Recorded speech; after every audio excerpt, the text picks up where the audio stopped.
Do you have trouble maintaining a perfect mash temperature? If so, a RIMS tube could be the perfect solution.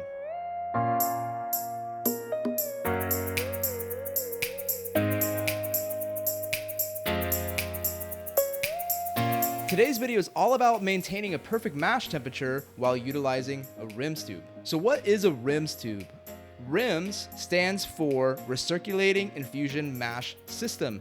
And that's just a fancy way of saying we constantly recirculate the wort inside of the mash tun utilizing a pump, tubing, and what is called a RIMS tube, which is basically a vessel containing an electrical element inside that makes contact with the wort and is turned on and off as needed. So now we've talked about the RIMS tube and kind of what it is, but why is maintaining mash temperature so important? The temperature of the mash dictates the enzymes that are activated. Enzymes are activated at different temperatures. The main enzymes used for conversion of starch to sugar inside of the grain are the beta amylase enzyme, which is activated around the 130 to 150 degrees Fahrenheit, and then the alpha amylase enzyme, which is activated around 150 to 160 degrees. The beta amylase enzyme create a more fermentable sugar containing wort, thus creating a drier, crisper finishing beer. The alpha amylase enzyme creates more unfermentable sugars inside of your wort, giving it a more round and full body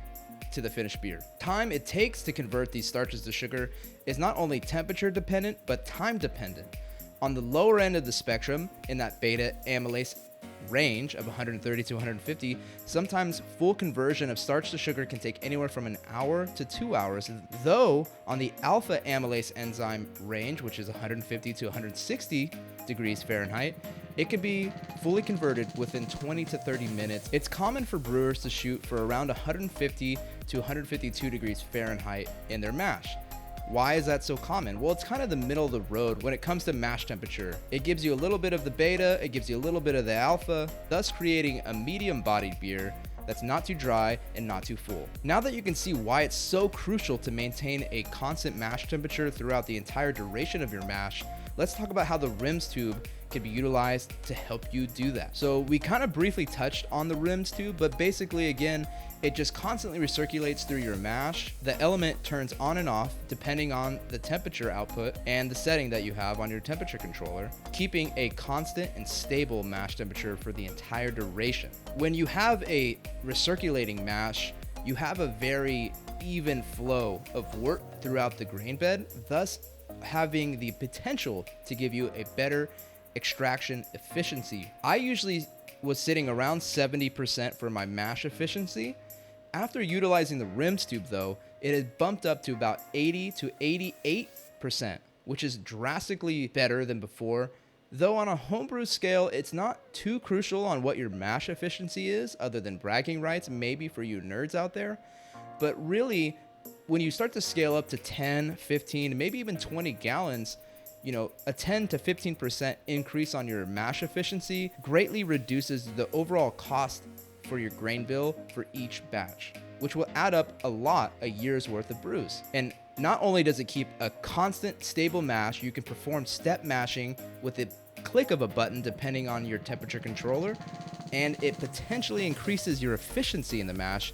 You get to send, by the time your mash is over, crystal clear wort that you could damn near read through, which is really awesome, and it leaves all the unwanted stuff inside of the mash tun where it belongs. We've covered all the pros for the RIMS tube, but let's talk about some cons real quick. And really, I only think there's about one con, and that is the fact that your wort, even though it's recirculating and constantly moving, is in direct contact with that electrically powered heating element. What does that mean? Well, it means that the immediate area of wort contact to that element is getting blasted at 100% of this 1650 watt element. Now that doesn't mean much when it's moving at a decent speed throughout the mash tun. Usually about the 1.5 to 2 gallon per minute range is what I see most commonly used. If you were to stop moving the wort through the RIMS tube, though the RIMS tube itself was full of wort and the electrical element was left on the on position, within seconds you will scorch that wort completely. Scorching the wort, it literally smells like burnt tire, just burnt, nasty smelling fluid at that point. And if, say, your pump were to kick back on or something was to happen and the movement and the flow continued, that scorched portion of wort will go directly back into your mash tun, ruining the entire mash, and you will have to start over. Now, that's the only con. What are some ways to get around that potential? Now, I think the biggest way to get around the potential when utilizing a RIMS tube is to get your recirculation going first for a few minutes to make sure everything is going smoothly before you plug in the power to the RIMS tube element. Establishing a constant flow before the element has a chance to turn on is something you need to do every time when using one. Overall, I think the RIMS tube is a fantastic choice when it comes to maintaining mash temperature and being able to do step mashes and increasing your efficiency in the mash, which, let's be honest, nobody would be mad about, and it's what I choose to use. If you use something different in your mashing regimen to keep a constant temperature, I would love to hear about it, and I'm sure everybody else watching would love to get some other ideas on what they can do to help keep that stable temperature. And please comment down below and let us know what you do. If you found any value in this video, please give it a thumbs up, and if you like videos like this, please consider subscribing. Thanks for watching, and I'll see you guys on the next episode.